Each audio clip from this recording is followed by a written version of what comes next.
The one and only Amir Ali. Thank you very much. Can you hear me? And then I started doing more research and I found you, and I hate doing videos, but the coaching calls was one of the things. And then you had another video that caught my eye where it was specific, outside the PMP, but I knew this is real content. This is things that will be on exam, right? I did hard work for sure, but I think the follow-up, sir, you did. I don't know how you managed to do the follow-up with one particular student like me. You have hundreds of students. You are just keeping an eye on each of the students. So after my hard work, I can say that the credit goes to you, sir. That is for sure. Hi Amir, good morning. Yes, I cleared the exam. Thank you so much. Thank you so much for your support. And this has happened only because of that customized roadmap and mocks. And you always keep on asking us to do proper RCA, detailed RCA. It happened only because of the detailed RCA. Yes, this RCA helped me a lot. Thank you for all this guidance and support you gave me. Mr. Amir, thanks for our team. So I was just looking at his post, who cleared the PMP, and he used to post the success stories on daily basis. So I reached out to Alina and I asked her how is his program or something. So she said you can trust him and you should join this program if you are looking for it. It was a very customized base feedback that I was getting from sir, from you. So yes, follow-up is very important, and thank you very much for that. It made me accountable. If you didn't ask me this often, I would have slacked off more. I would say your course was super important. I think this was the main part, once you understand the course, and then I think the mocks were super important. Your emphasis on mocks, you kept nagging us that, get this mock done, do RCA. All of this was super helpful because questions were they were similar. So yeah, mocks were, there are so many mocks that you have, and if you do all of them, I'm pretty sure anybody who goes, who does them can easily clear a team. Amir, first of all, thank you so much. I think without your guidance, it took me 1 year, one complete year. I was preparing for PMP through books and everything. So I was giving some mocks also available online, and I was not able to, have that confidence that I'll be able to clear. But I'm telling you, after attending the classes, especially after doing the mocks, doing the RCAs, I was feeling confident enough that yes, I can attempt it. And the day you told me to book your exam, I still asked you that are you sure that I can give the exam? And you said yes, you are ready. First of all, I thank you a lot for the privilege, because when I started encounter with your program through LinkedIn, so some of your thoughts, always motivating me, I can do it, I can do it, I can do it. So I always follow you, almost everything, all your journeys. I watch all of them, even the one that they speak in your local language. So that was not an easy journey, and it would not be possible without you. I really appreciate the support. He was always available for my questions and always put me in the right direction. And actually, if I want to say how was the journey, my journey started 2 years back. When I first called you for the SP, and then you directed me to PMP, and then we did SP after that, and then you tricked me to do the PGMP. Thank you so much, and again, Amir, thank you so much, and your mocks are really good. I mean, yeah, please, everyone should do your mock for sure, and then they will be all prepared for the exam. And trust your program. And then you came with your follow-ups, and that kind of really boosted me. Those daily follow-ups, making sure that I was getting the mocks that I needed to do completed, and following up on me, it really boosted my motivation again. And as I was started doing those mocks, I got an opportunity for a job which required me to have PMP. So I had to book for PMP before I get the interview. Mostly coaching goal is for you understand how you will solve the question. Mostly it is like that. We can only do the 10 or 12 questions, maybe less than that. But main thing is it will come into your bones that you have to do elimination technique. So you cannot go just, okay, this is the answer, I will go directly put this answer. That is the main thing. It will come into you that you have to do elimination technique. That is the best thing for coaching all. Yeah. Alhamdulillah, with the right guidance from yourself, I managed to do good in the exam and to clear the PMP. I would say that your approach was really helpful because I'm not that type of a person who would sit there and read a lot of theoretical things to get things done.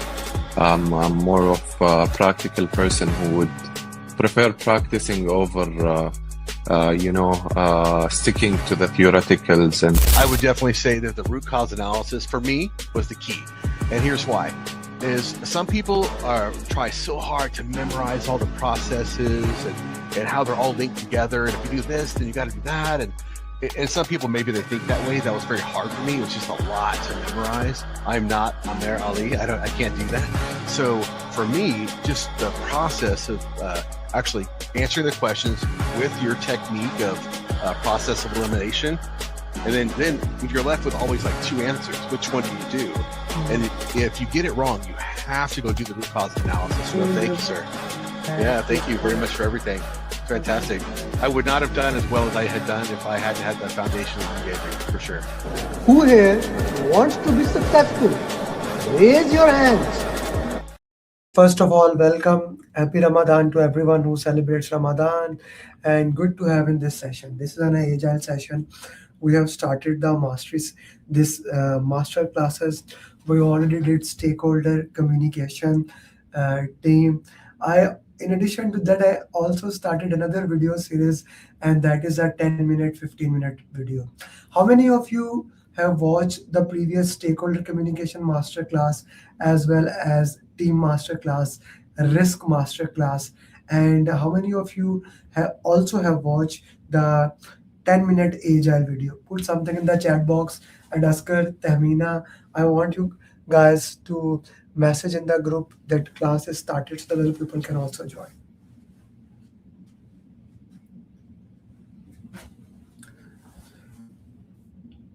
Saifullah, okay, awesome.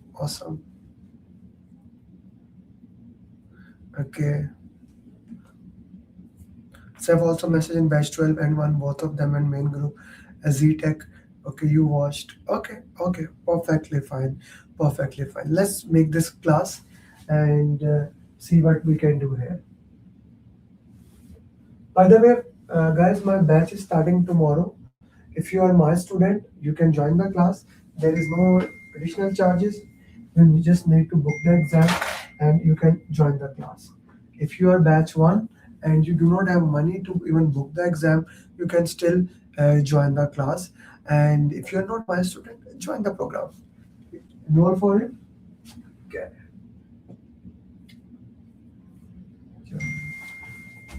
Okay, Agile.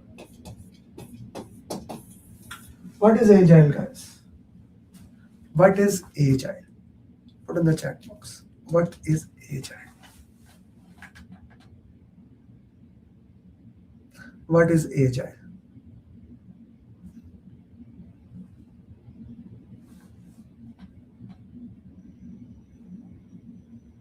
What's Agile for you?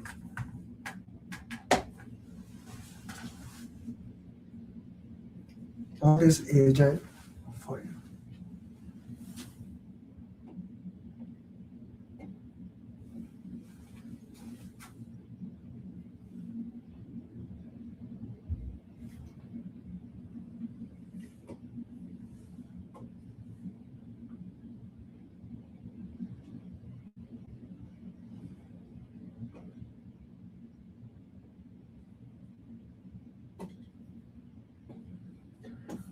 Agile is a mindset, and that mindset is based on 4 values. I like to call these 4 values as 4 pillars of the entire thing. This stands on the pillar, and that pillar consists of 2 major things, and those major things need to be understood. What those 2 major things are. First, I want delivery in parts which is called incremental delivery, and I keep getting that delivery. That is the only thing. If you understand, everything else we do in Agile is to support these things. First thing, I want the delivery in parts, which is called as incremental delivery. I want the delivery in parts, which is called as incremental delivery, and I want to keep getting the delivery. That's it. Everything else is a noise. That is the real Agile thing. Okay. One more time. What's the purpose of Agile? I want to get delivery in parts, quick delivery, and I want to keep getting that delivery. That everything else change, everything else reorient to balance these two elements: incremental delivery and continuous delivery. Okay. Now, in order to do that, we have 4 values of Agile. 2 values of Agile, first and second, talk about the customer. Third value, talk about the product. And fourth value, talk about the team. Why? Team is going to work on the product and team is going to deliver to the customer. Agile literally believe customer is the king. Agile believes what customer want, when the customer want, give it. That is what customers need is. Agile says that if customer says it's day, you agree with the customer, it's day. If the customer says it's night, I agree with the customer, it's night. Okay. I do not want to get in a conflict with the customer.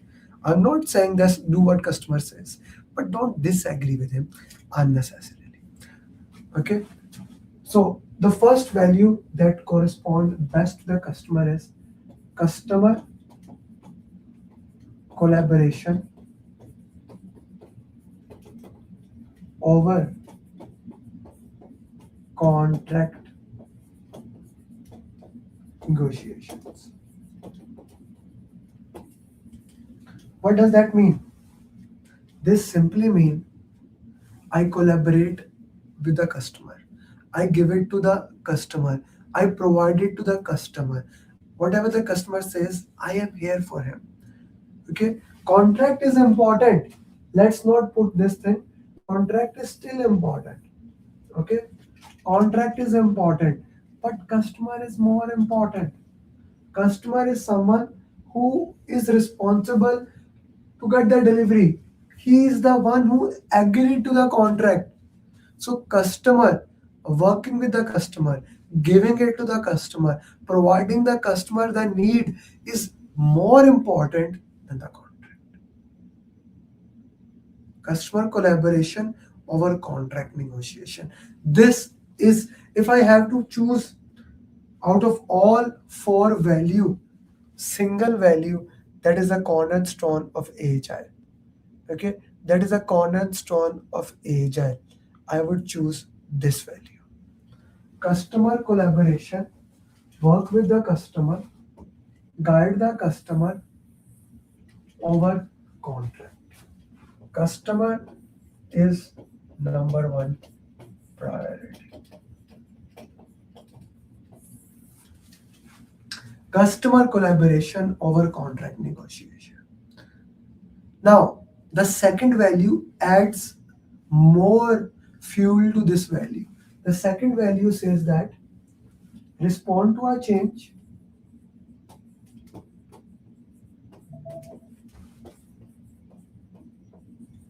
over following a plan.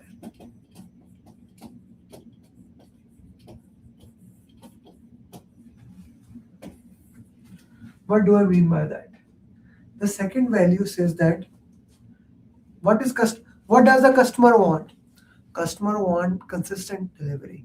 Customer want, if he wants to change something, he has the option to do that. If customer want to not change something, that's also possibility for him, right? So if the customer want to change something, let him change. Okay, respond to a change over following a plan. This is the second most important thing in Agile. These two values, these two values, if you understand them, if you get them, right? If you get them, you get your PMP. That's it. These two values are the cornerstone of entire Agile for you. The entire Agile for you, these two values are the most important thing. If the customer want to change it, let it be. If the customer does not want to change it, still it's okay. Customer collaboration over contract negotiation, respond to a change over following up. Third principle or third value is about the product. The product here it says working software over comprehensive documentation.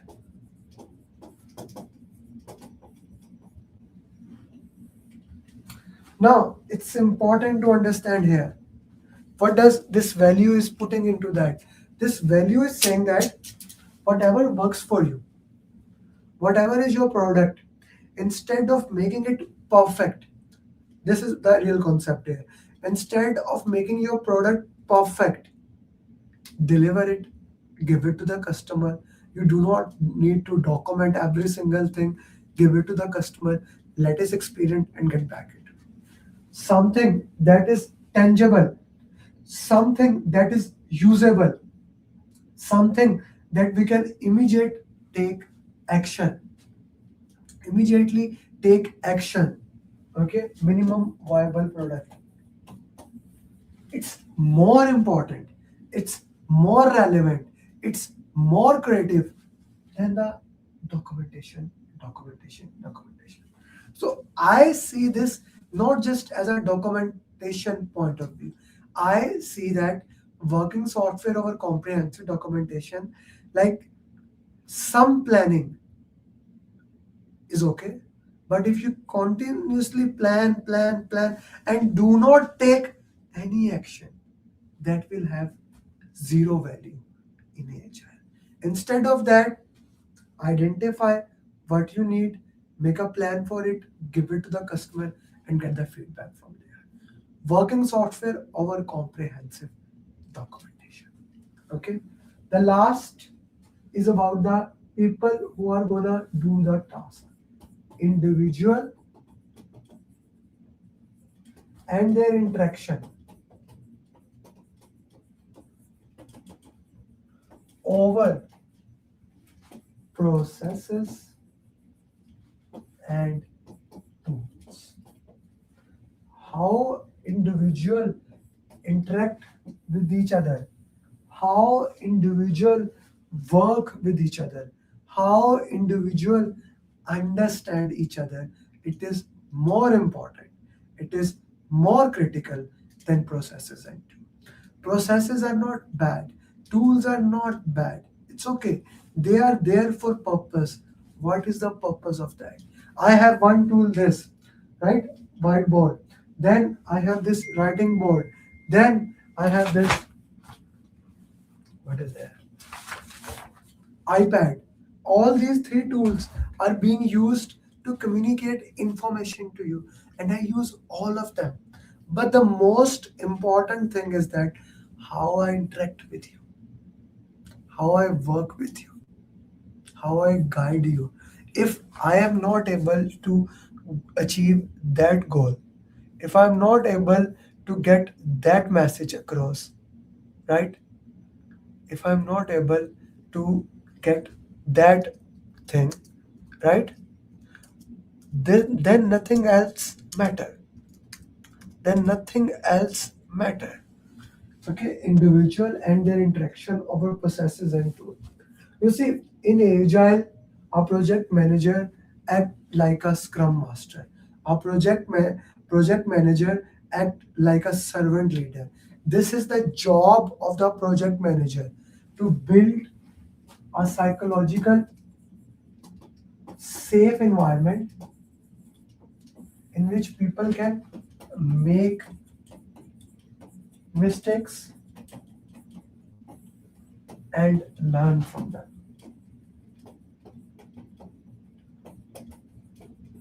As a matter of fact, we do retrospective. That's a lesson learned meeting for exactly the same reason. The sole purpose of retrospective or a lesson learned meeting is to guide the people, is to identify the problems and work into it. This is your job as a project manager to build a team. Those people are motivated, those people work together and identify it. They make their own processes. Then they move, as they move, they improve their processes. Process is important, people are more important. In Agile, my job is to make T-type leader. What do I mean by T-type leader? Clip it, StreamYard. What is T-type leader? People who have in-depth knowledge of one domain. Like they know something in very detail, but they also have idea about other domain. In-depth knowledge of one domain and width of other domains. In-depth knowledge of one domain and width knowledge of other domains. They know those things. They understand those things. Okay? In-depth knowledge of one domain and idea of other domains. Okay, why do we even need T-type leader? What is the purpose of having a T-type leader? How it adds value there? Now that's an important thing here. Why do we even need T-type leader? What is the purpose of having a T-type leader? When you get an in-depth knowledge of one domain and widespread knowledge of other domains, so in case if someone leaves, that person can take place of that. Right? So this is called T-type leadership that we do. So that the team, I like somebody put the answer to make a team multi-domain, to make team self-organizing, multi-domain, having in-depth of other domains. Yes, all these are right answer. In order to avoid single point of failure, if one person leave the organization, the other person is there to handle that. The other person is there to work with them. The other person is there to guide them. Okay? Having this T-type leadership is very important to make a self-organizing team. Self-organizing team. Are we clear about the 4 values of Agile? I'm gonna give you today for the first time some concepts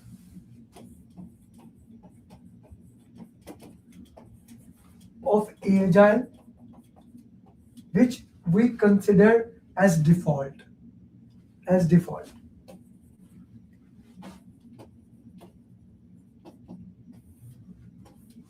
One, customer is a reasonable person.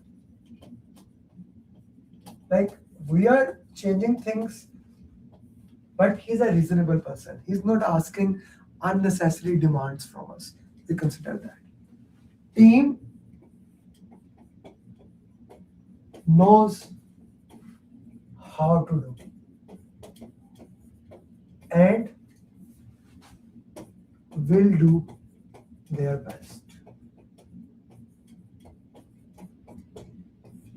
Team knows how to do and they will do their best, right?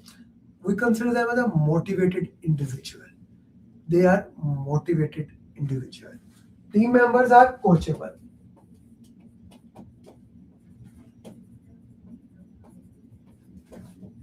Can learn and coachable.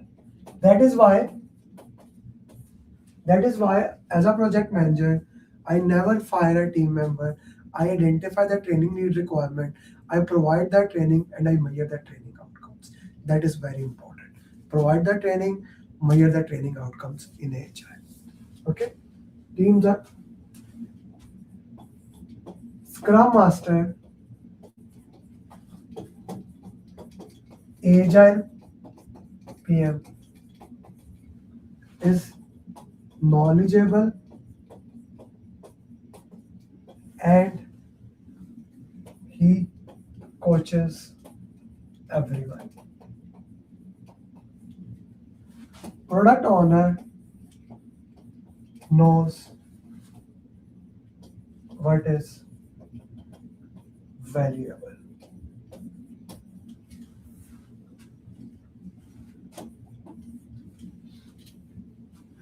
These are some of the points that are very important that people sometimes confuses.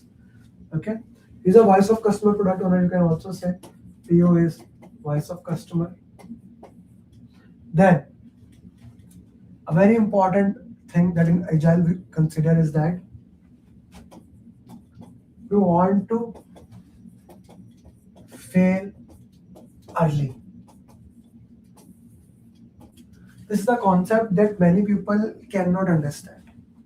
When I say we want to fail early in the Agile, people say that why do you want to fail early? What's the problem here? Understand this graph. Time, cost. If I am here and I fail that the project cannot change, that the project is not successful, or if I go there and fail here, what will be more costly to me? What is bad for the customer? Point A or point B?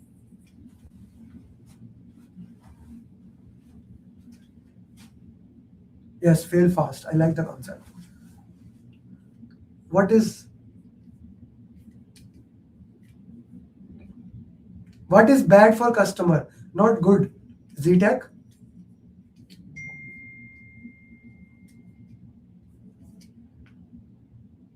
What is bad for customer?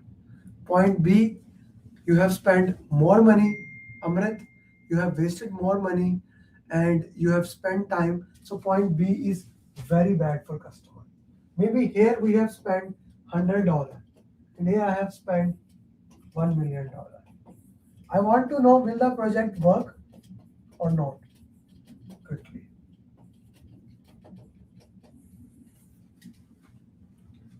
Okay, so this is a very, very important thing that we need to look into that. This is a very important thing we do in Agile. Then the next concept in Agile.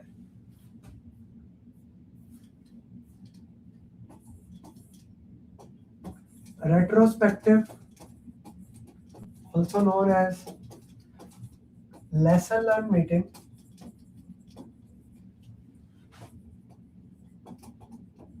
can be done anytime.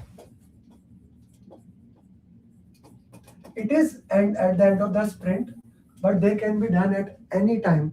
The lesson learned meetings can be done at any time. Whenever we need to identify the root cause analysis, it's not necessary it happens at the end of the sprint. It can be done at any time. Very important.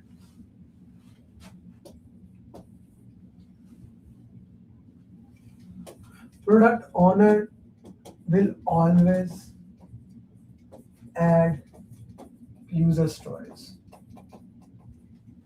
to product backlog.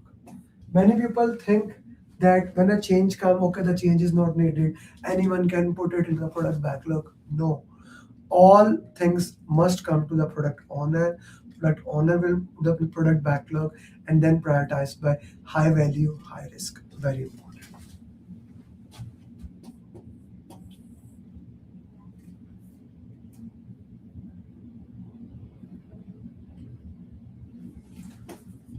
We do planning. We do more more planning in Agile as compared to predictive. Now you may disagree here. Amir, in predictive we make a project management plan. In predictive, everything is about that. Right? Everything is about that. Let me put it this way. We do more planning in Agile in a adaptive, also known as a rolling wave or progressive elaboration. We plan at high level, okay? We plan at high level, and then as we move forward, we plan it more and more and more detailed. So what do? So let's say we will make January till December. Okay. So we want to make a product. We decide on the January. At the end of the December, we want to make a product. Then we make a project.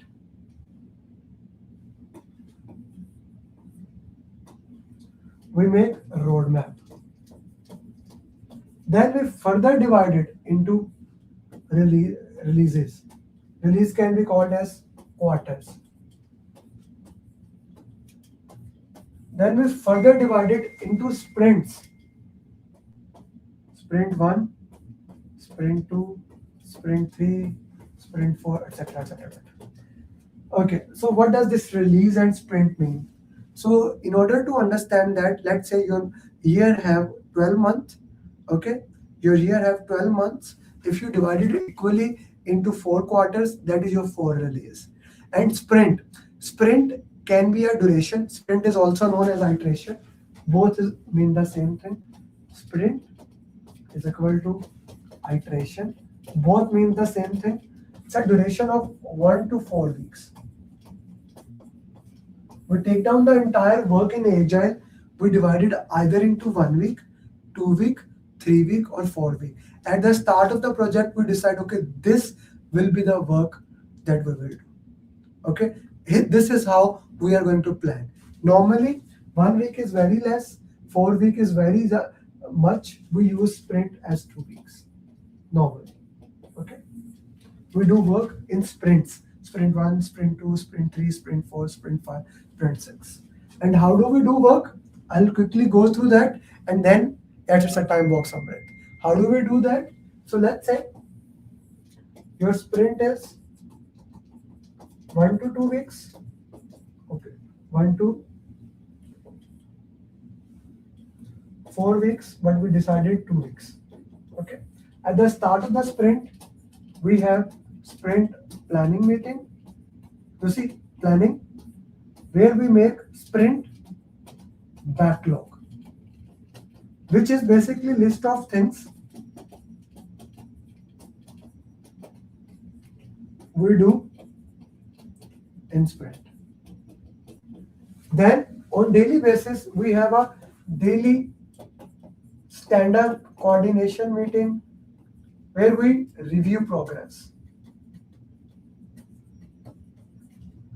What you did yesterday, what you are going to do today.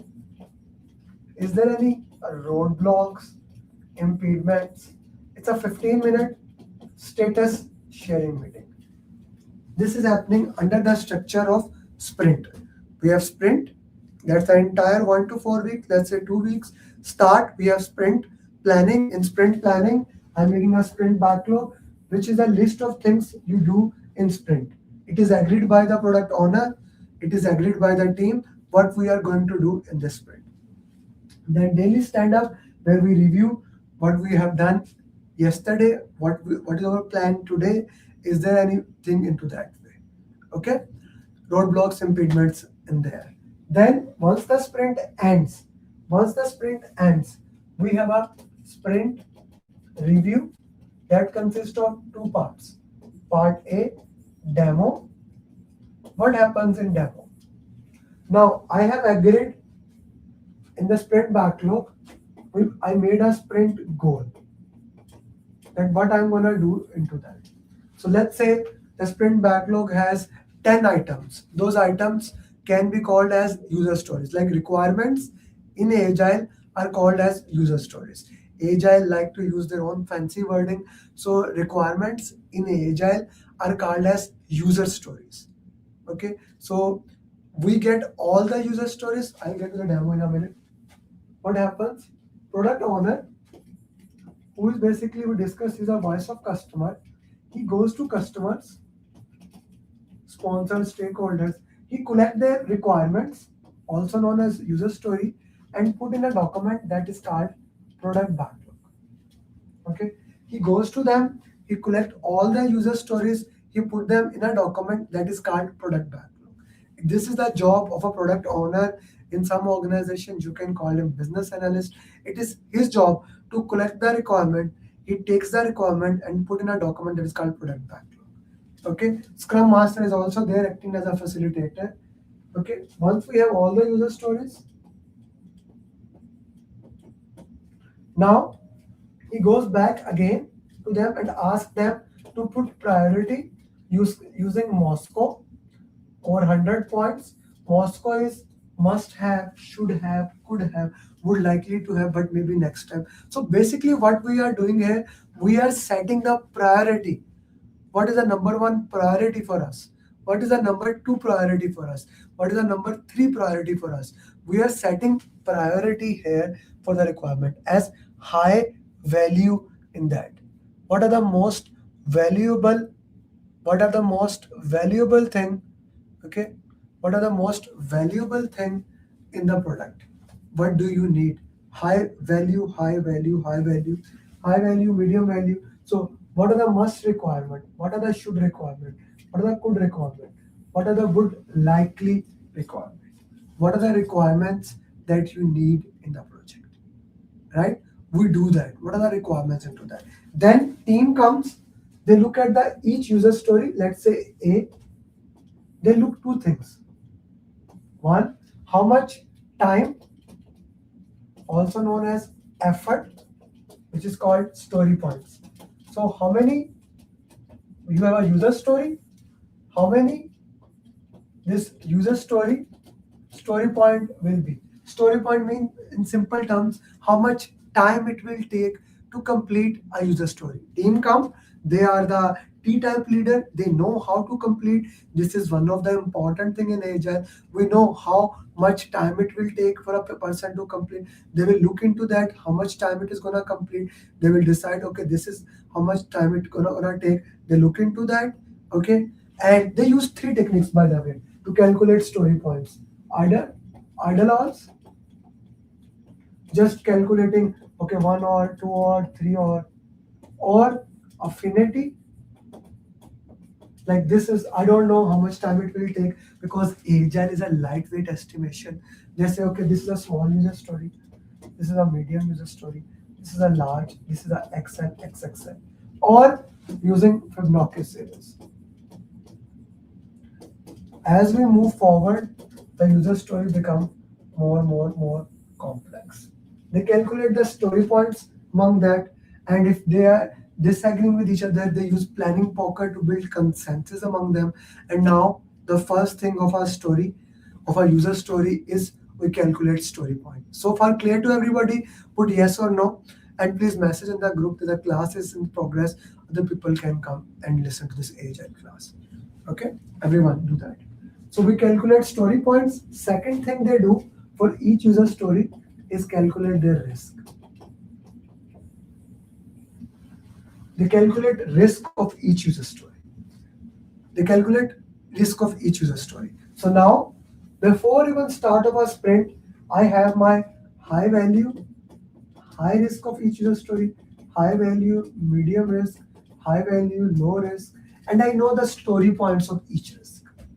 I know the story points of each user story. Now, before the sprint one start, I told you we like to fail early.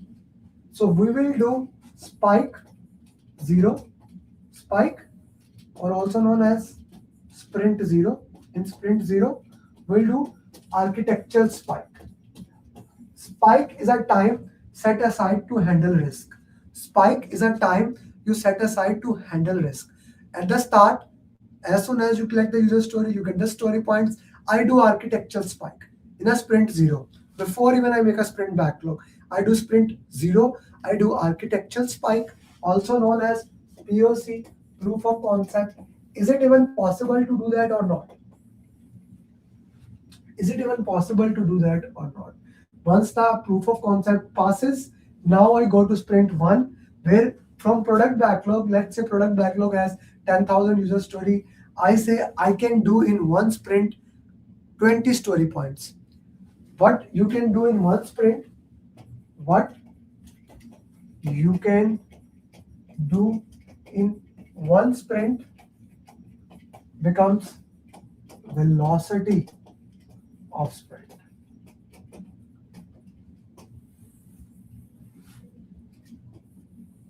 What you can do in one sprint becomes the velocity of that sprint.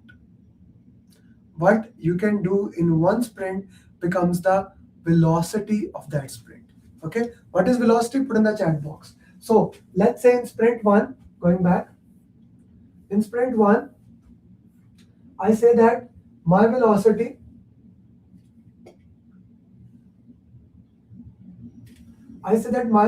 is 20 story points. I take that thing in the sprint goal.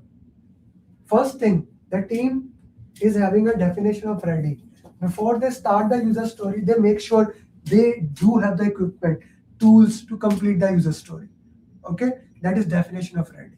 Now, in the sprint review, coming back to that, before I give demo to the client, I need to make sure the user story is completed according to my definition of done. Definition of done is a checklist. I have a checklist. Before I give it to the customer, I show to the customer, I make sure that user story is completed. That user story is completed. Then I show to the client. Okay, definition of done. So actually we are working in a test-driven development. We are working in a test-driven development. I already know how this thing is going to look like. I already know how this is going to look like. That's how I make definition of done. So once I feel it is according to definition of done, I show it to the customer. If customer consider it is according to its acceptance criteria, again a checklist. Again a checklist. When a customer feels it is according to acceptance criteria, again a checklist. It goes, they accept it, it goes into a third document in Agile, which is called product increment. It goes into the third document in Agile that is called product increment. So definition of done, checklist that you do, acceptance criteria, client has, and product increment when it got accepted. What if get rejected? If it get rejected or it is incomplete. If it get rejected or it is incomplete. If it get rejected or it is incomplete, it does not goes to sprint backlog. Every sprint has its own sprint backlog. It does not go to sprint backlog. That sprint backlog is done. It goes back to product backlog. It goes back to product backlog. Here, the customer can also give new requirements. It's the best time. The customer can give any requirement anytime, but this is the best time to give the requirement. Okay. So what does product backlog has after demo? It has old user stories which did not came into the current sprint, incomplete user stories, rejected user stories, new user stories that the customer may have given it. Are we clear about what do we have in the product backlog? Are we clear about what do we have in the product backlog? Okay. Now, since the client is there, the second part of review, sprint review, is grooming. Product owner with us customer and Scrum Master will reprioritize the product backlog. Make it ready for the next sprint. Product owner will reprioritize the product backlog, make it ready for the next sprint, making sure it is ready for the next sprint. This is called grooming of the product backlog, reprioritizing. Maybe the old user stories are still the number one priority, or some other user stories take precedence. Maybe some other user stories have become more important, more relevant in the project. I don't know, we don't know. So they become more important, more relevant into that. Sprint planning, daily stand-up, sprint review, having two parts. The final stage is sprint retrospective. It's a lesson learned meeting. It's a lesson learned meeting where the team comes and they share the information. The team comes, they share how we can improve into that. It has 5 stages. Set the stage, gather data, generate insights. The insights that you have generated, you decide which one you are going to do or implement, decide what to do, and close the retrospective. It's a workshop. So this is the lesson learned part. How we can improve it to that. So we keep doing that sprint 1, sprint 2, sprint 3, sprint 4, sprint 5, sprint 6. So if I put it in the year, 1 year, let's say January, December. So January, February, March, April. So January have sprint 1. You produce something, then sprint 2, then February has 2 sprints, and in this way we keep moving. Sprint 3, sprint 4, everyone will have a new sprint backlog, and the product backlog remains same, product increment remains same.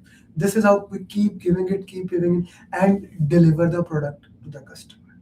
Okay. Key elements to understand here, there are 3 roles: product owner, scrum master, development team. He decides value, what is important, like what to do.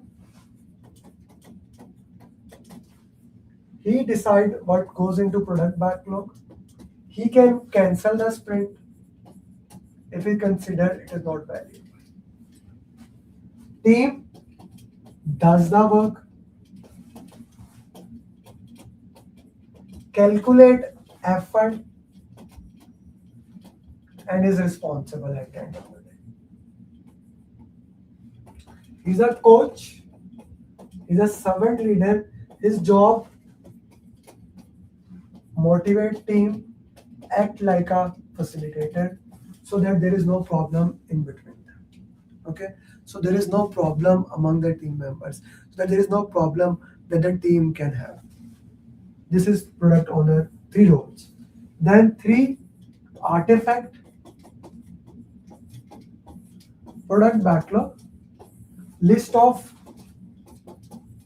all user stories prioritized by high value, high risk. Sprint backlog, what you are gonna do in this sprint, what you are going to do in this pattern sprint. Every sprint will have its own sprint backlog. Product increment, what get accepted by the client.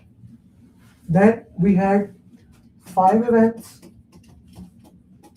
Sprint 1 to 4 weeks duration. Then sprint planning, where we plan for sprint. Daily stand-up, where we review the progress. Sprint review consists of 2-part: demo, where I show the accept or the reject, and grooming, where I reprioritize it. And sprint retrospective, lesson learned meeting. 3 checklists: definition of ready, am I ready to start the work, do I have tools, etc., etc. Definition of done, checklist through which the team knows okay, this thing is completed. Acceptance criteria and the checklist through which the client accept. Definition of ready, definition of done, acceptance criteria. These are the three things that we use, three checklists that we use. Then there are three ways to estimate user story. Idle hours, Fibonacci series, and affinity estimation. I actually forgot that. Then we use prioritization technique, Moscow, 100 points, Monopoly, and this way to that. That is your Scrum for you. Now, another rule that we use in the Agile is we always, which one was it? 10th, 11 rule. We always use information radiators to share progress.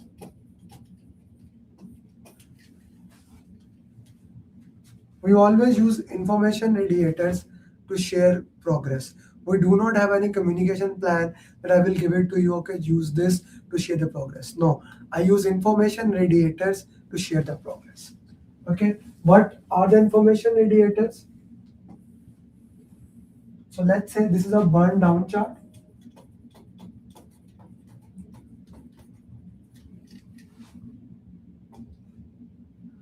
I had 100 story points, and let's say 10 days, 1, 2, 3, 4, 5, 10. I estimated on day 10 the work will be completed. This is your ideal burn down chart. Okay. Then as the day progress, we get the progress.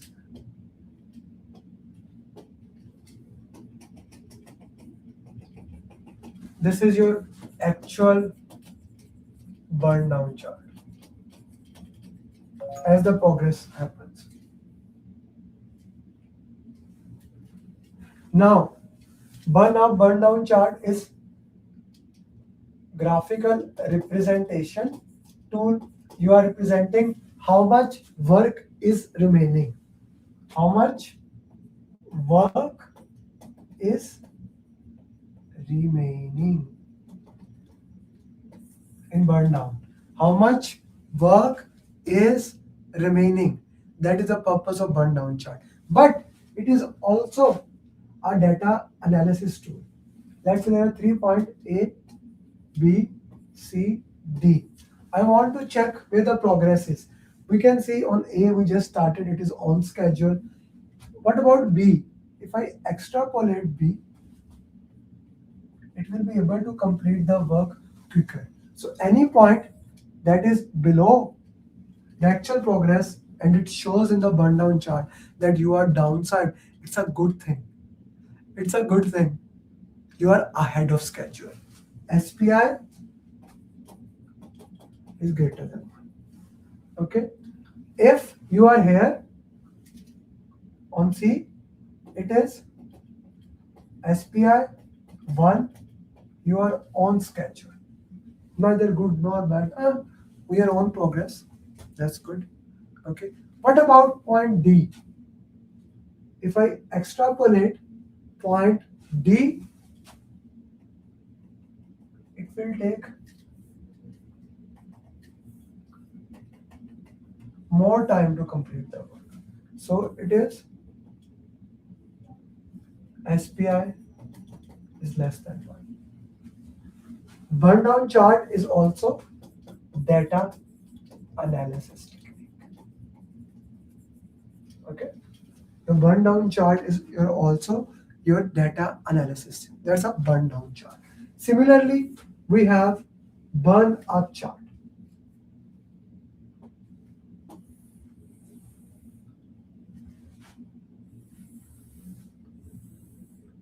Okay, this is ideal burn up. I'll use the same 100 story points and 10 days. So if this is as you move forward, you're progressing here, point A, point B, here I'm putting point C, I'm putting point D. Again, it is data representation as well as data analysis team. It is exactly opposite of burn up, burn down. Burn up shows you how much work is done. That shows you how much work is remaining. This shows you how much work is done. So if I point out point A, SPI is 1, it's the same. If I use this point, okay, and extrapolate it, I'll see I can do more work in the same time. So when it is upside, SPI is greater than 1, I am happy phase. Whereas if I extrapolate this one, I cannot do that task even this much in completed time. So I'm sad, SPI is less than 1. Burn up, burn down chart, both progress sharing chart, both are critical for your project. Important distinction is to look into that, how we are working into both of them and how we can identify these things. Okay, so burn up, burn down chart. Now, somebody asked, please explain the spikes in the burn down chart. Let me just complete the entire content, then we will go through all the question answers, whatever you have. We are just done with that. Interesting thing, by the way, he asked it and I was there to let it. This is your schedule, let's say, 100 story points. Throughout the process, if suddenly, if you look into that, there is a sudden upside, it goes suddenly above side in burn up chart, or in burn down chart, it suddenly goes down or above. And exam asks, what is this? It's a spike. Spike can be done, is a time you set aside. Asgar, spike is a time you set aside to handle risk. Okay, time you set aside to handle risk. So if it goes up, it means scope has been added, more work has been added into the actual thing. If it goes sudden down and then normal, the more work has been removed from it. Okay, it can be both ways, scope creep or scope removal. Askar, is it clear to you? Then we have a task board, which is simply status board, also known as.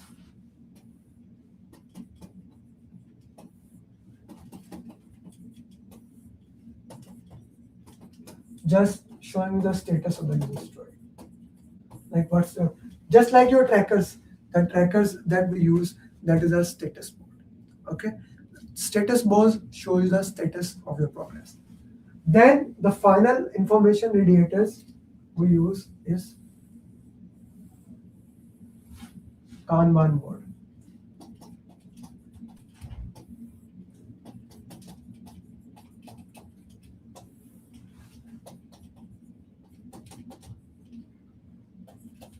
Kanban board identifies your constraint, bottleneck in it. How do we do that? We set work in progress limit. Okay, let's say 2 are there, 2 is there, 2 is there, just for easiness. Okay, it identifies a bottleneck. It identifies what is stopping your work. So a user story came here, let's say A, B, C, D. A came here, B here. Once the B is completed, B is moved. A is completed, A moved here. We took C. When the B is completed, B moves here. Okay. We pulled. It is based on pull system. You are pulling the work. Okay, or also known as flow. Let's say B is, now A is done, A came here, okay? C came here. It just shows you the work into it. By the way, right now, if I ask you, the question come from, this is 1, 2, 3. Which is your bottleneck? Which is your bottleneck? If this question come in the exam just like this, what would you say? What is your bottleneck?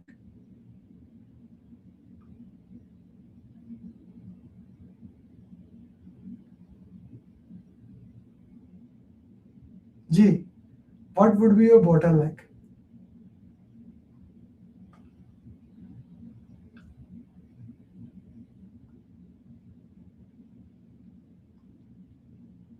I'll give you 10 more seconds.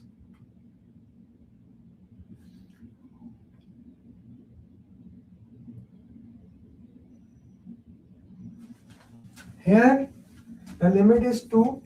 We have only one user story. Here, limit is 2. We only have one. Limit is 2. We have 2 user story. So where the limit is full, it becomes the bottleneck, right? It becomes the bottleneck. Another interesting concept in Kanban is that time a user story is requested, the time it got completed. One more time, the time the user story is requested, the time the user story got completed, time a user story is requested, the time the user story got completed, right? It is called lead time. The time user story requested, the time the team actually started working on it, to the time it completed is called cycle time. Both lead time and cycle times are used to reduce the waste. I'll repeat one more time. Lead time is the time a user story is requested. A user story is requested, the time it got completed. That's lead time. Cycle time is the time your team actually started working into it and it got completed. So you went to a restaurant and the order is there. You went to the restaurant and the order is there. You gave the order, the time the order got completed is your lead time. That time actually the kitchen staff started working into it and it got completed is a cycle time. Okay, this is all about agile. Just the last important element. Whenever there's a communication problem, always co-locate the people. There's a communication problem, put everyone on one location. In this way, you can handle all the challenges in the agile. So this is the entire agile summary for you. And if there is any question, please do ask. In the meantime, now we will do the question answers for each topic. Okay, and this is the first time we are gonna do these questions. We have never done these questions, and my team made this question specifically for this master class. So these are the interesting questions that we will have today. So anyone has any confusion before I move to the question answer, please do ask. Of course, use your 7-step formula to solve these question answers.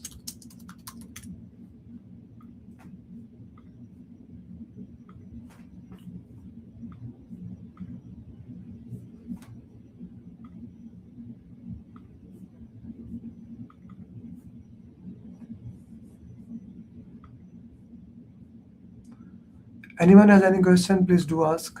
In the meantime, if you have not liked the video, I see very few people have liked the video. So I'm gonna ask you, please do like the video and just put in the comment, I just like the video if you have not liked the video before. Okay, let's do the question answers.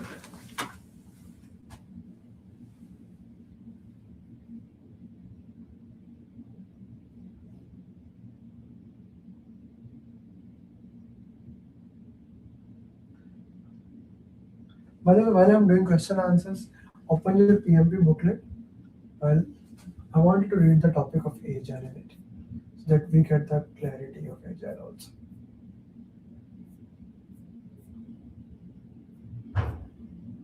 Okay. Please read this.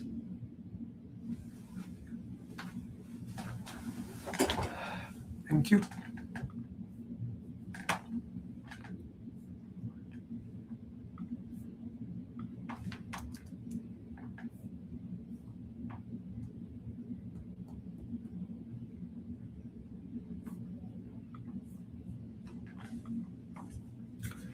Ji, please read PMP booklet.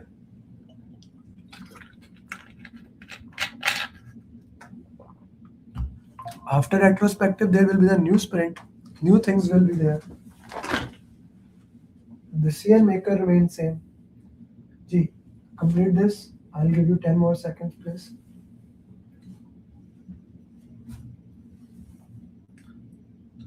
If you are not my student, you can buy this booklet for $20 and like on my website, and those $20 actually goes to charity because I'm just gonna give it kind of a free to you. But you, if you're my student, you get it for free. If you are not my student, buy this booklet on my website, and those $20 I will get 17. All those 17 goes to charity.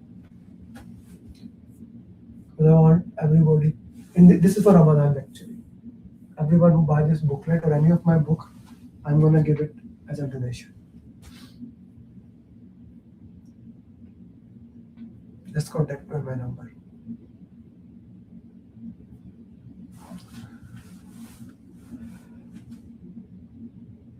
Once you read it, just message done.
So osmotic communication, I didn't explain, is basically when you sit together, you overhear other people. That is osmotic communication.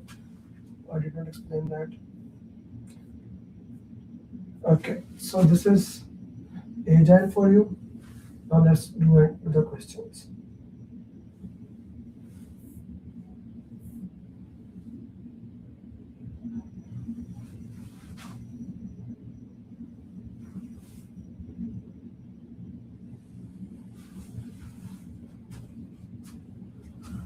Okay.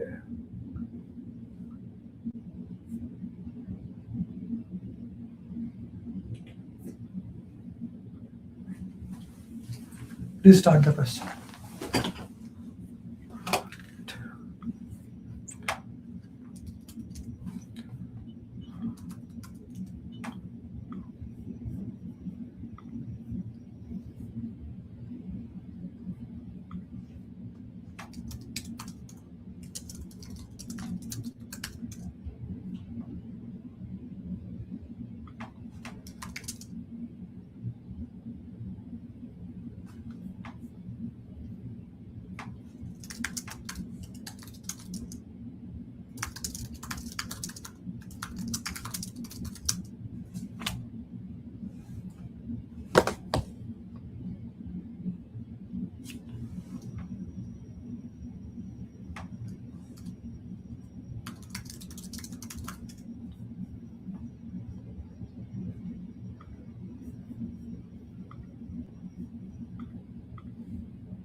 Okay, Ji. What's your answer, guys?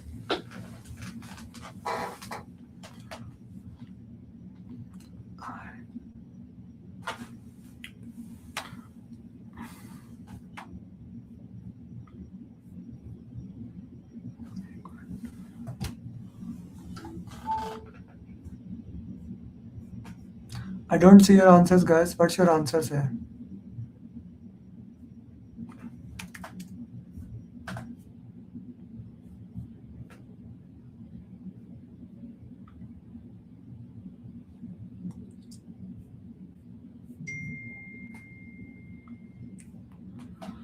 Okay, let's go with the question. What is the most appropriate action for the Scrum Master to take to address both immediate delivery stability and systematic governance concern? A cross-functional Scrum team is iteratively enhancing a predictive compliance dashboard within a high regulated financial service environment. During multiple sprint, a regulatory license has bypassed product backlog refinement process and directly approached developer with urgent visualization adjustment tied to evaluating regulatory interpretations. Those mid iteration request has resulted in informal scope negotiation, erosions of goal, increased defect leakage, and inconsistent traceability concerns, amplified by prior audit findings that cited fragment requirements intake and insufficient governance alignment. The product owner has expressed frustration over reduced transparency, while developers feel compelled to accommodate compliance delivery urgency to mitigate organizational risk exposure. Okay, advise the owner to reprioritize while allowing the developer to continue. No, that's not your job. The okay, it's still a good answer. I'll hold it. C, escalate it. No, encourage developers to provisionally incorporate. No, that is not his job. What his job is facilitate a conversation among them so that we can actually solve the problem, right? It is responsibility of a product owner to add anything, whatever the thing he feels, right? Whatever the things he feel, it is his job, product owner job. So let's facilitate a discussion. Let's do that, and we will confirm into that.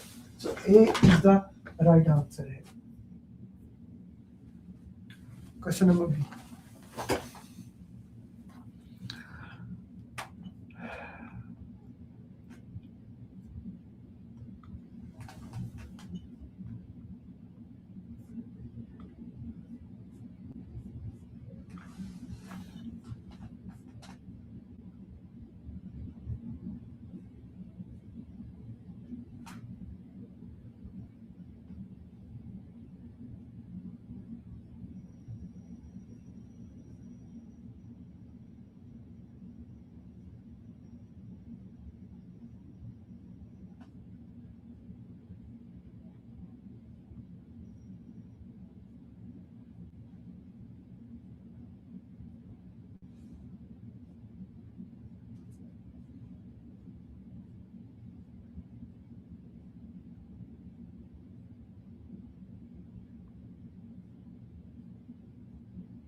Okay, so let's see the answer here. During a sprint, a cross-functional team developing a social media content moderation encounter feature conflicting stakeholders demands. Regional manager push for a rapid rollout to address harmful contact reports. While corporate leadership insists on alignment the solution with upcoming enterprise. Past audit highlighted plenty for compliance lapses. So what it should do, continue sprint work. Okay. Suspend, I cannot spend, B is eliminated. Okay. Organize a rapid with compliance leadership to clarify. Okay. Consult to clarify prioritization, ensuring stakeholders align with strategic outcome. Acha ji, what's your answer here? I see D, Jamal, A. Why not C?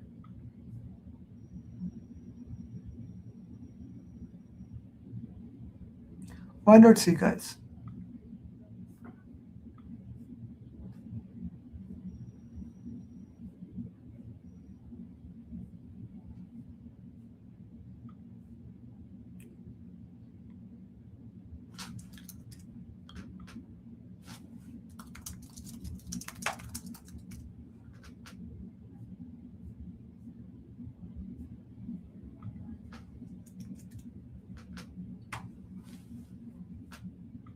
Why not C?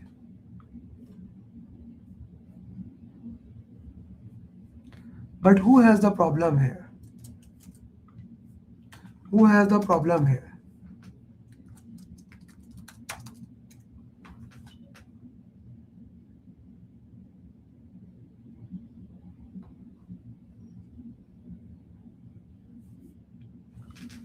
Many people are here.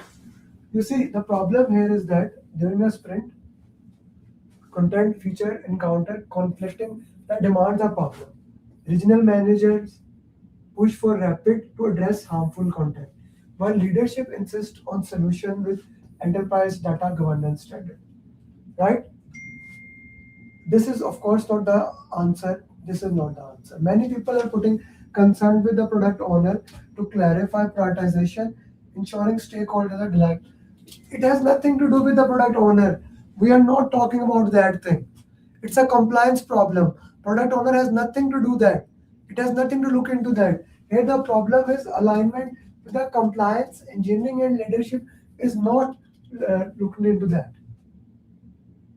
We need to look into that way. Yes, consulting with the product owner can work into that. But this is a question. The problem is not about the value.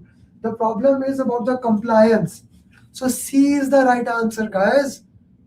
Don't just close your eyes and go with the product owner. Very important.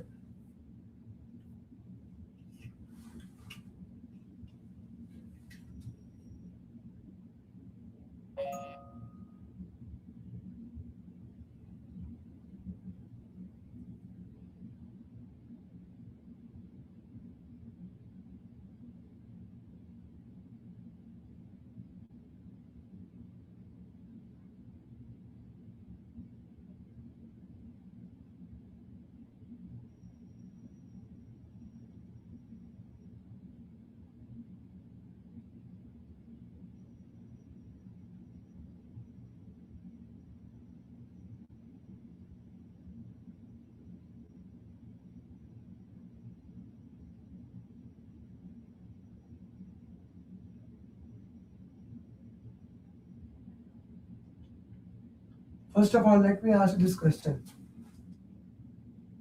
This is ideal one. This is actual. Is a CPI good or bad? Or SPI good or bad? In this question, is SPI good or bad? First, I need this question.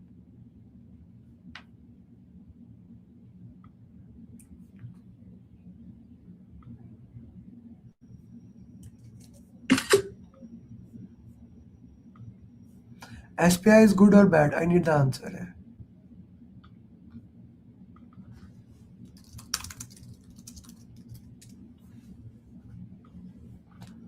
It's bad.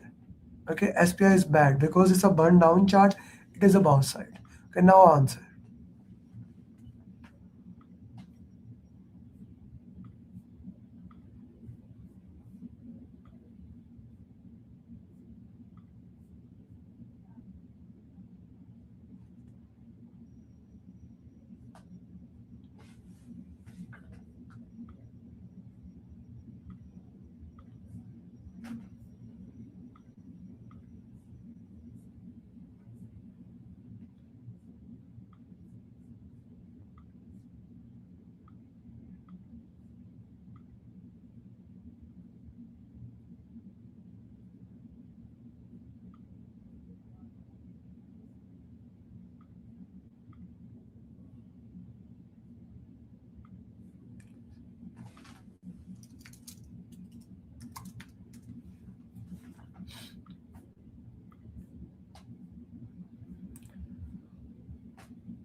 So what has happened in the question? The question has happened, the work was going and suddenly it is getting approved. So the team has optimized utilization by synchronizing task closure to maximum visible. No. The sprint C is not the answer because the scope remains the same. We did not re-estimated it. What is happening? We are working in batches and the work is completed in that way. So B is the right answer here. If you look at the question, the team has improved execution efficiency. No, if the execution efficiency was good, we would have been very good in the schedule. But SPI is bad, A is eliminated. Again, this goes the same way. Was likely re-estimated, reflecting improved forecasting. No, did not happen.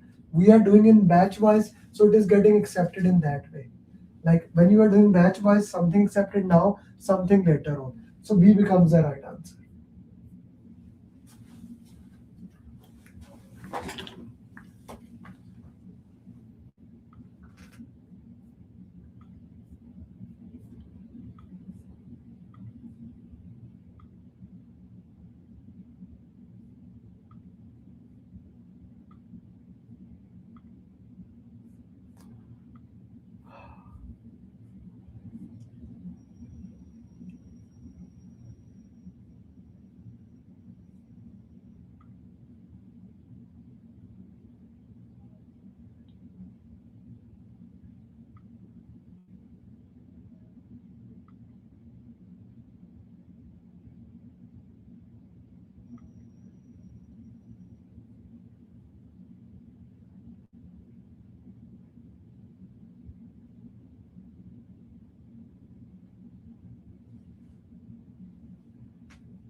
Guys, are the questions very hard? I'm getting very few reply here.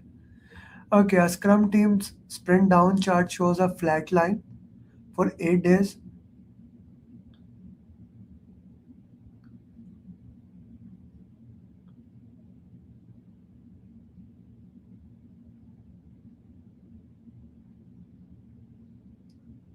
That's good. So that's good. That is the purpose here. So if I basically in the option I cannot do like extend cannot be happen. C and D. Let's break down this question. I cannot do that. I cannot do that. We are left with A and B. Replace the burn down with burn up. Again, it will not add any value. The only thing is they need to improve the visibility here. When the visibility is improved, they are able to answer them better. So A is the right answer. It's an easy question.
G, what's the answer for this question? The daily scrum is derailed when two team members begin blaming each other for an integration failure involving a new risk scoring model. Past retrospective identified communication inconsistency but produced no concrete follow up. Compliance has warned that inaccurate scoring could prompt regulatory review. Which of the following would not be an appropriate action? Calmly contain the stand up and arrange a where the involved members are relevant stakeholders. Okay. Ask the product owner, determine accountability. G, what will your answer and why?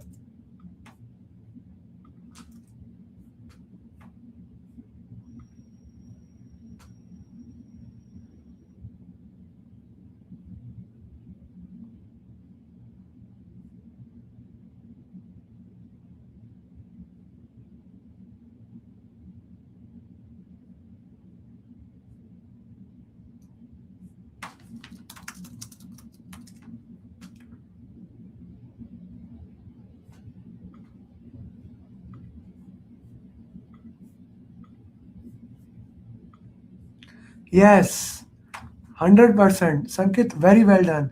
This question has a very specific thing which is not, which thing we should not do. Be very careful about the not questions. These not questions are very interesting. So don't do that. Okay? Not. So C is the right answer here. Next question.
G, a day before the iteration review, a critical checkout defect is discovered that blocks end-to-end validation.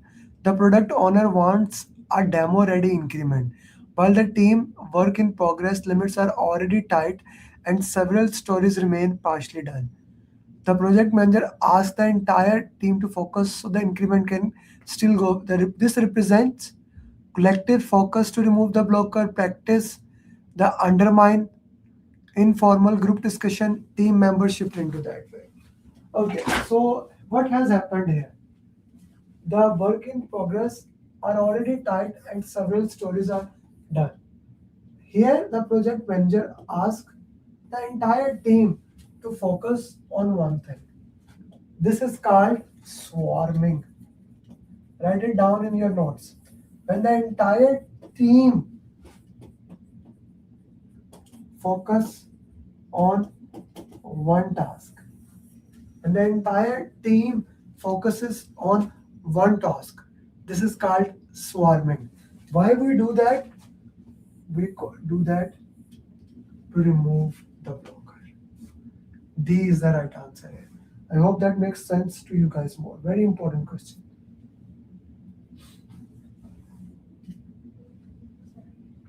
This question we have done before. So very interesting question again. Good question, student.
So here straightforward scope has been added. So this is an easy question. B is the answer. Question number 8. Hi.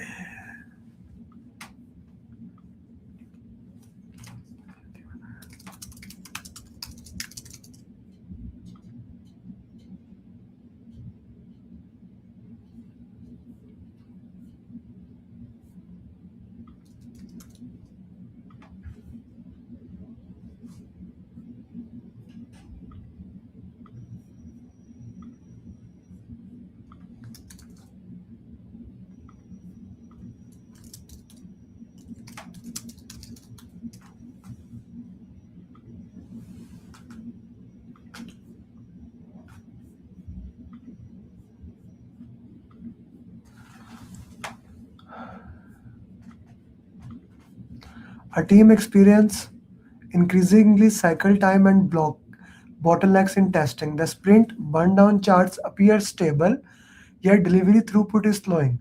Throughput is like how much work you can do, which information radiator we can do.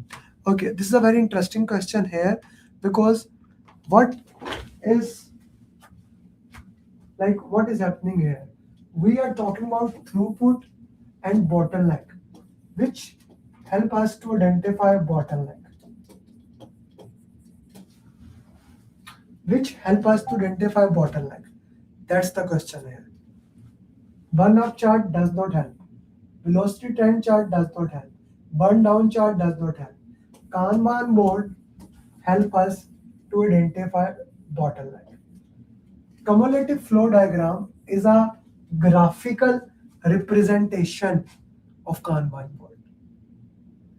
Graphical representation of Kanban board.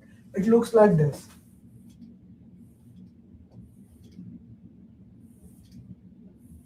So we identify the bottleneck into it. Very good question.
G.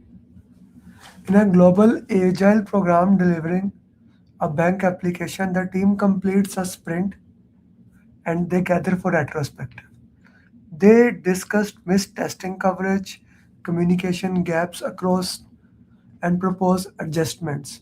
The product owner insists these insights must be tracked for compliance, while the Scrum Master highlights the improvements should feed into backlog refinement. So we need to basically here review the performance. What's the purpose of that? We need to review the performance. So B is the best answer here. B will be the answer. Beta.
G.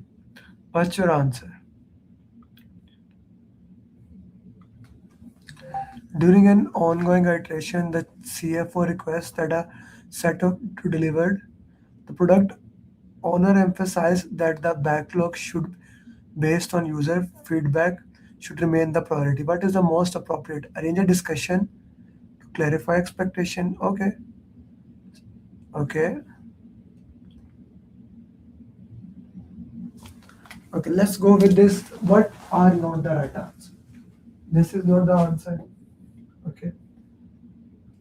This is not the answer. Arrange a discussion with CMO to clarify expectation while the team continue working to that. Work with the CMO, owner, and team to examine objective, align backlog, or ordering with the near-term value and addressing compliance consideration. Between these and this the team continues work into that. If the team continuously work into that, you do that. Now every single one who have said A option, did you even read the C option? Really tell me, Mughal, Amrit, Asgar, Islam, Sankit, did you even read the option C? I told you again, and again. Elimination technique must be followed. Okay, that's why C is the right answer. C is better than A. Both answers are right, but C is better than A.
Yeah, here the C will be the answer because we are facilitation. Here, most of you are right.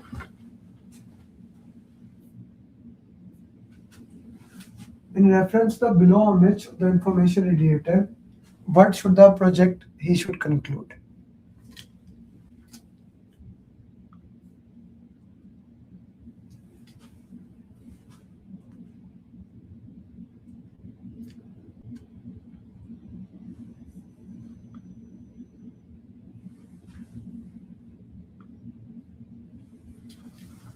Okay, so burn down chart. If we look at here on this, we were going on schedule, then bad happened. Okay, in burn up chart, if we look into that, we were going bad, good happened, and scope has been added here. Team is inefficient. Okay, that's true. Team lacks skills. I don't know. Planning is poor. Can be. Flow efficiency are the main issues. And if you look at the burn up chart, you look here, scope has suddenly been added into that. So burn up chart help us into this way. By the way, this question answer your that question that people keep on asking me, which chart should I use? So let me give this. Let's also make a short.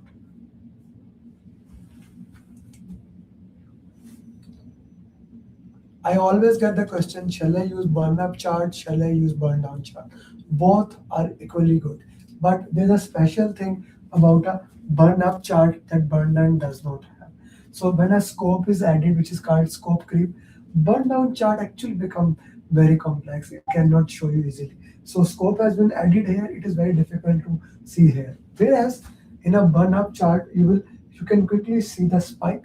Spike goes up and the scope has been added. So that's the difference between burn up, burn down, and which is more relevant for you. By the way, can you answer the question that you see in the screen? So the right answer is C here in this question.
Stakeholder release burn down chart make it difficult to distinguish between scope growth. So we just answer this question. So the previous question burn up chart will help you for that. Right? We already answered this question. That's so cool.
So a team consistently meet with velocity targets, yet customer engagement with delivered features remain low.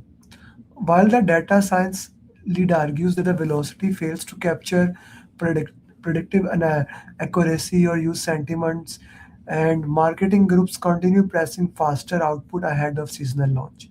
So what we should do? Examine capacity trends. That's not a bad.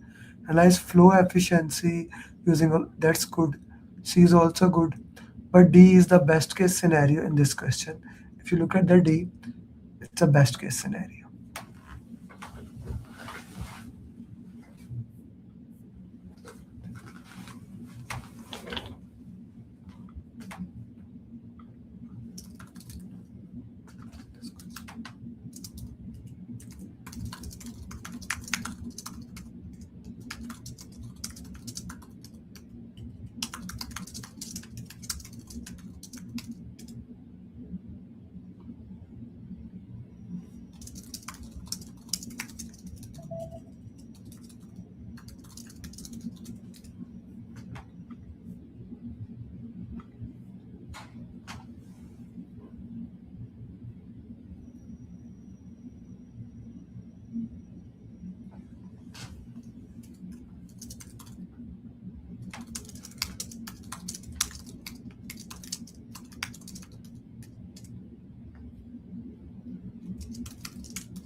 Okay. Multiple delivery teams depends on specialized component group or performance optimization. Risk were raised during retrospect. The absence of cross-stream visibility had left fragmented and the agile coach to seek techniques that ensure early detection and management of technical risk across teams. Which technique best ensure detection and management of cross technical? Rotating risk champion. Okay.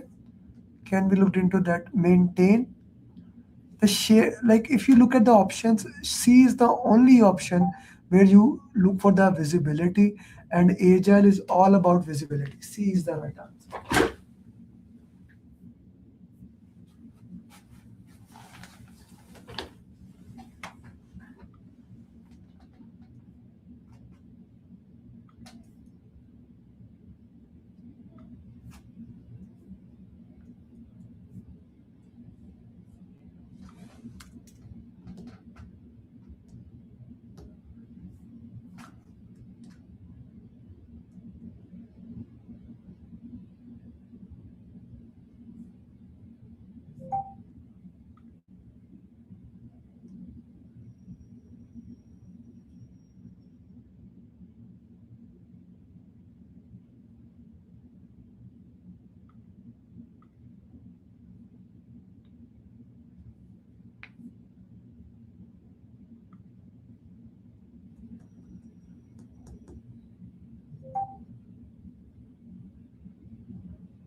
Yeah, C is the right answer. We need to see how the predictive things work into that, how we can look into that way. Like retain planning for mechanical work. This is all about hybrid. When we want to move from the hybrid, how the delivery should be, predictive schedule as per there, and then combining it with the checkpoints in the agile way. The best combination becomes for us. Question number 17. What is the best course of action for agile team lead? During release planning to senior contributor both assert responsibility. The disagreement intensified, creating tension and stalling progress. Other members hesitate to participate and cannot finalize. Reaffirm from the past, like what to reinform about that. Okay. we need to have a discussion and guiding to ways of this good request articulation permit. No, B is the right answer. Okay, another burn down chart. Today we have a lot of these questions. In reference to the below image, a burn down chart shows actual line fluctuating, several flat lines, actual line fluctuating, flat lines, final sprint day shows rush completion, suddenly completion. What does this indicate? This is basically scope did not added, we did not have overstaffing. This is basically when you have a date, you start working into that and suddenly complete it. Like now the 2 hours are almost completed for the class. I'm trying to complete the questions quickly. So this is exactly what happened in this question. C is the right answer. Okay. Senior management requires a velocity chart from multiple teams to be compared. Why should they do that? It's a very interesting question. The thing is that we cannot compare velocity of two teams.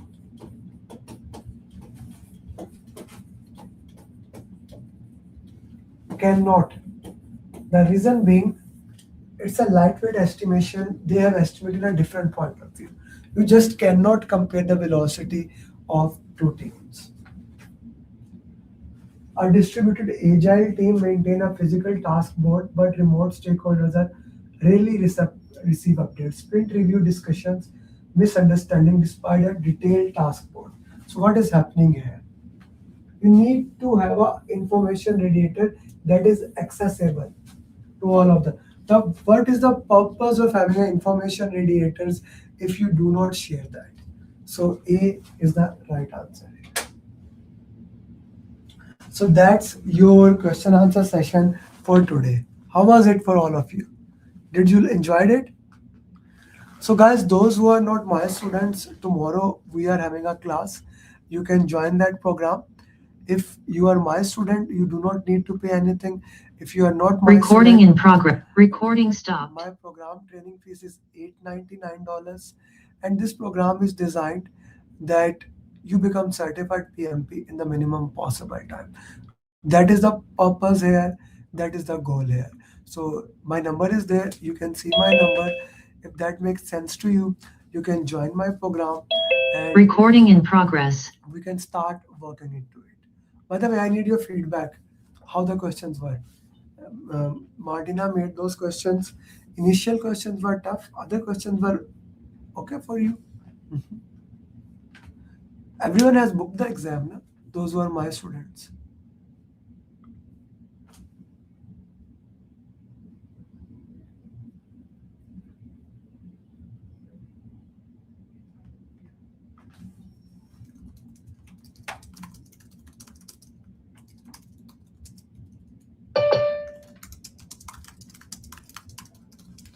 So with that, I wish you best of luck to everyone. See you in the next coaching call. Bye-bye. I would have not been able to clear the exam if Amir Ali would have not been there. I would have not been. I did not believe that I will be able to clear my PMP within a month. I don't know what to say actually. Like I'm kind of like really I got my results and I was above target in all 3 categories. Wow.